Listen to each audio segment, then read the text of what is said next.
प्रधानमंत्री नरेंद्र मोदी आणि गृहमंत्री अमित शहा आणि देशाच्या राजकारणाचे तसेच अर्थकारणाचे सामकी बाबत परिस्थिती करून उडयल्या असा आरोप काँग्रेसीचे फुडारी आणि काँग्रेसीचे अध्यक्षपदाच्या वेंचणुकेचे उमेदवार मल्लिकार्जुन खरगे हांणी केल्या।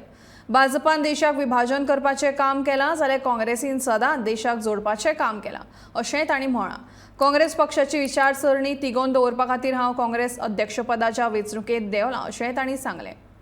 जो पेट्रोल डीजल के दाम बढ़ रहे हैं, पल्सेस के दाम बढ़ रहे हैं, ऑयल के दाम बढ़ रहे हैं, यहाँ तक कि जीएसटी आटा दूध घी घी सबके ऊपर, इसको कैसा कंट्रोल करें, ये सब हमको करना है। इसके खिलाफ लड़ना है, हम एक दूसरे के खिलाफ लड़ने का नहीं है।